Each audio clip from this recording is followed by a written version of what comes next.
Hi. I know it's been a long time since I've made a video, but a lot of that is just due to the fact that I was making a massive move all the way across the United States in the car. But now that's over, I wanted to revisit the projects I was working on before I moved, and one of those was, of course, making videos. So I was doing a lot of writing and self-reflecting earlier this year, and I was kind of sharing that work with people around me and posting it online. And one essay that I made that did pretty well considering was my essay titled Confessions of a Former Manic Pixie Dream Girl. So I decided that is what I was gonna make my video on today.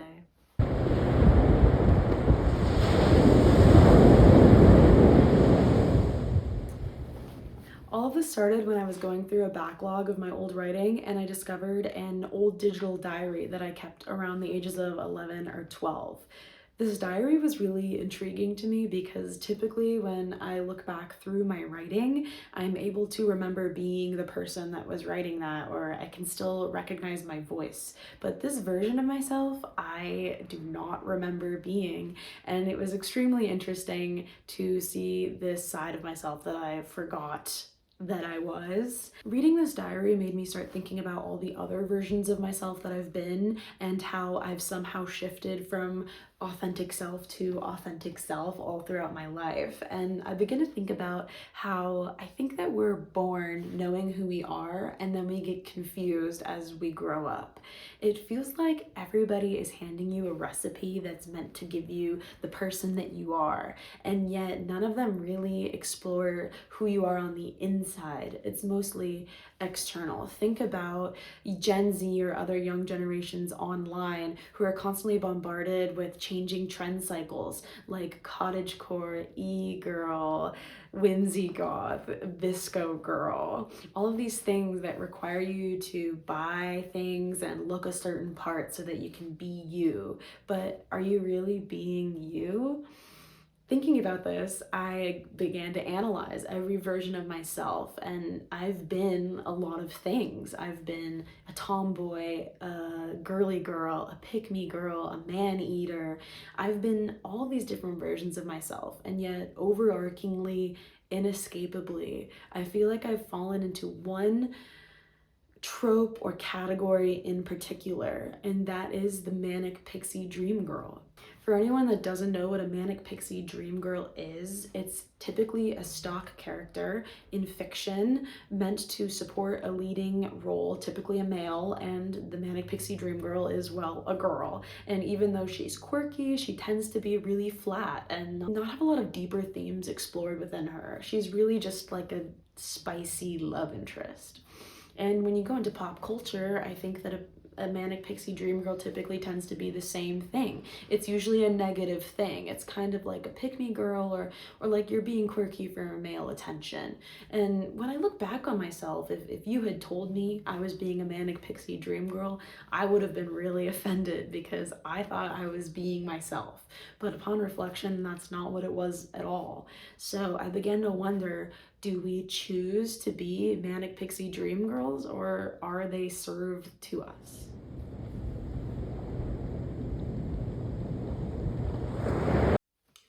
I wanted to get back to the roots of this thing, and a lot of that was found in my old diary. I was struggling with a lot of chronic anxiety, a lot younger than I remember struggling with it. At times it felt like there was a wall inside of me built to keep other people out and to keep myself in. And this really was discouraging to me because I wasn't even sure that people wanted in the first place. I wanted things like big friend groups and crushes and birthday parties, but on the whole, I just really didn't fit in with kids around me. On top of all of it, I had this deep paranoia about how I was perceived by my peers that was kind of controlling me like a rat under my chef's hat, and I was left to dine on this terribly delicious meal of social rejection. Kids don't understand mental illness, but they do understand when something is different, and I feel like I very clearly was, just because I was struggling with depression so young, and it was really unnerving that nobody, not even me, knew how to deal with it. So I was really just weird.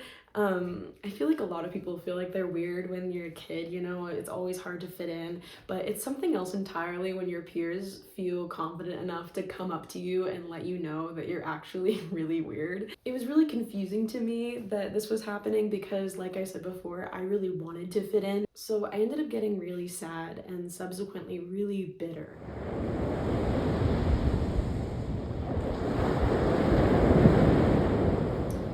Naturally, I started hating anything that represented the source of my pain, and that was popularity, kids that fit in really well. So I was basically coping by telling myself that, you know, maybe I was just deeper than everyone else. Maybe I understood something that they didn't, and maybe I was special for feeling so sad. It was really just, you know, desperation and a defense against my really depressive thoughts. But I really thought, I mean, why should I hate myself if I'm actually different in a cool way? So I became really obsessed with this idea of like a really weird and estranged, lonely woman.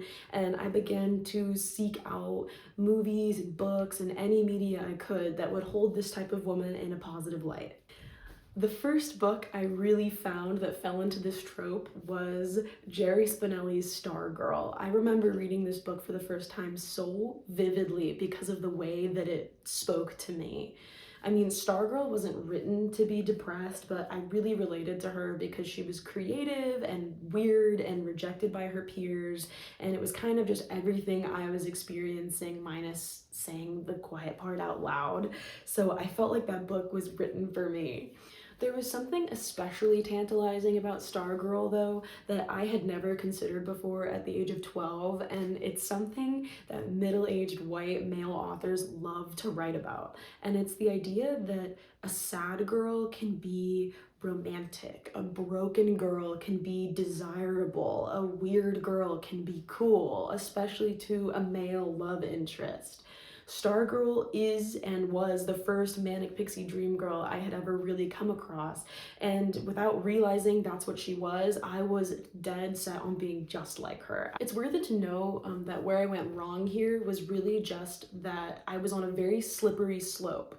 A lot of what was making me kind of seem alienated from my peers was just depression and anxiety rearing its head super early. So seeking out people that, you know, liked me because I was weird, in turn just became me seeking out people that were cool with me being depressed. And that was really counterproductive to my healing process because it felt like I couldn't get better.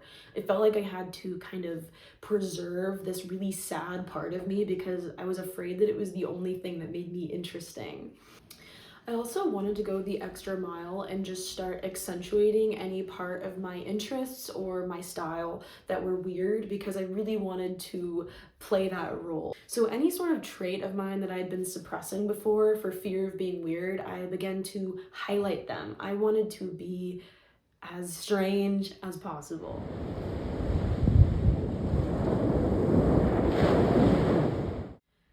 By my sophomore year of high school, I was completely bought into the idea that my only valuable traits were my unique ones. I believed fundamentally that I was different, and not in a good or bad way, but just that I was.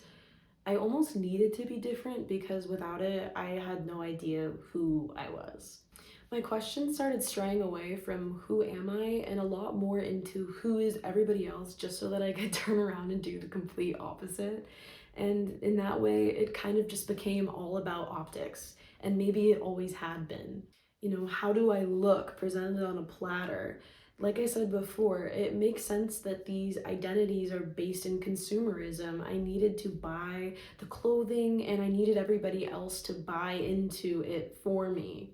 I became so meticulous in my presentation. I made rules for myself. I would buy clothes I thought no one else would buy and try to wear them in ways I thought nobody else would wear them. I would do a different hairstyle every day. I would try not to repeat a combination in an outfit. I was just trying to be this ball of variation and individuality. And I started to get really applauded on that individuality. So the worst part is that it worked. It really wasn't that hard to be different in a small agricultural town, so I just believed that I really was. Girls were constantly complimenting me on my aesthetic or my style, and guys were super interested in me, so I had successfully turned my uniqueness into something desirable. But it wasn't what Stargirl had promised, and very quickly I began to realize it wasn't at all what I had wanted. My outfits were not bad. In fact, I don't even think they were actually special looking back. My personality wasn't a bad one to have. My interests weren't dumb, but the problem was that they just weren't really mine. I had followed this recipe and I tried so hard to become the person that I am, but really all I became was a person that other people want to believe exists. People who liked me, especially from a distance, were really just liking an illusion or a billboard. And I found that a lot of my romantic relationships early on were a lot more just fetishization of my personality instead of real romance. And I don't blame them because my entire personality was a self fetishization of these carefully cultivated traits that I had propped up, believing they were interesting and special. I don't think my first boyfriends really knew who I was, and how could I blame them? I didn't really know who I was.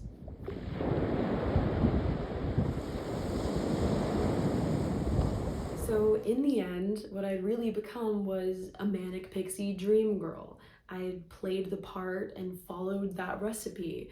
I even had an ex-boyfriend tell me that I reminded him of Clementine from Eternal Sunshine of a Spotless Mind. And even though that's a beautiful movie, if you know the character, it's kind of not a compliment. Clementine is often cited as a very standard manic pixie dream girl in fiction, and something about her is that she genuinely is written to be mentally ill. So this time it was really fitting, but it was kind of yikes to be associated with her. I tried so hard to become who I thought I really was, but I hadn't become her at all. All I'd really done is cover her up because it was really hard to get past this thing I'd been ignoring about myself. And it's the same thing that Clementine never addresses in the movie as well, which is that despite all of this, I was still mentally unwell. I was still anxious. I was still depressed. It was like a rat in the kitchen that I knew was there, but I couldn't see it.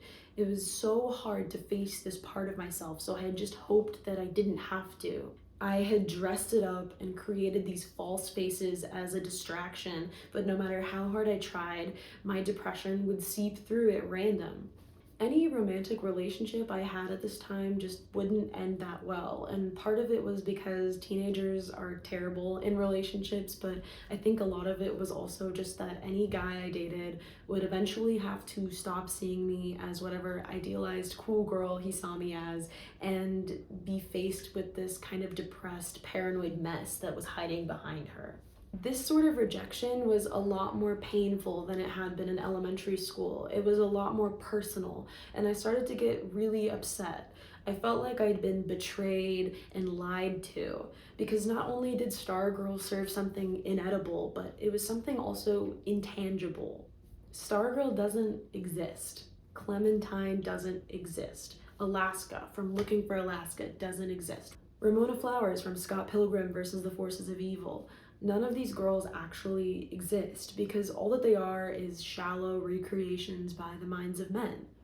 None of these characters explore the ingredients that lead a girl to being or presenting this way. Manic pixie dream girls are really just recipes written to fill you up with delusion, and I was getting sick off of it.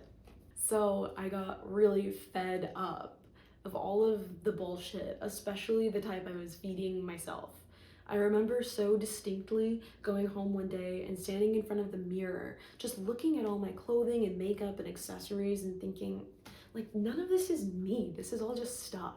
Looking at myself in the mirror that day felt like I was looking at myself in stage makeup. It was so visibly inauthentic to me, and so I just took it all off. And I looked at myself naked and thought, yeah, that's a lot closer to who I really am. And after that, I kind of put myself on a fast. I stopped thinking about how I looked written on paper or how I tasted on people's plates. I deleted my social media, I stopped caring about my outfits, I broke up with the boyfriend I had at the time, and I just started getting really serious in therapy. I started trying to heal and get better and focus on what was right in front of me. Funnily enough, I kind of just became plain and basic and something I had never thought I would be, because to my standards, I kind of became boring.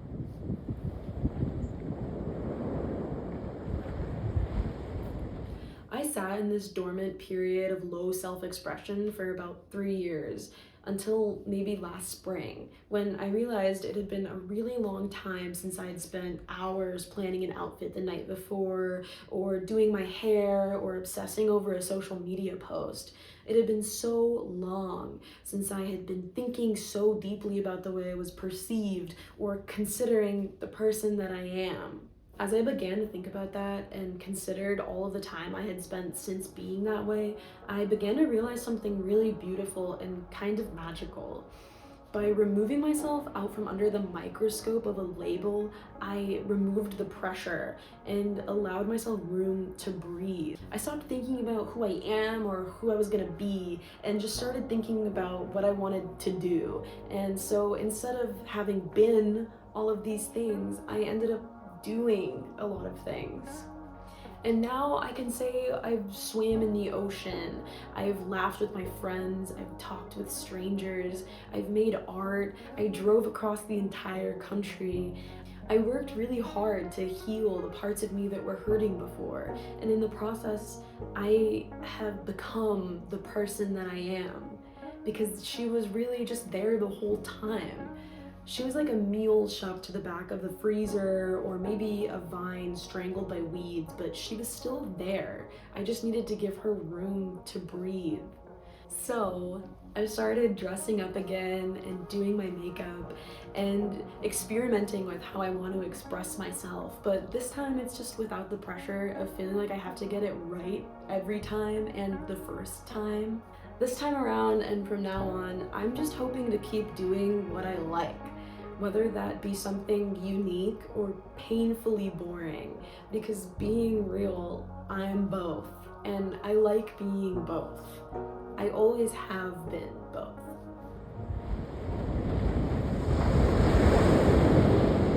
If you're still here at the end of the video, thank you so much for watching and listening.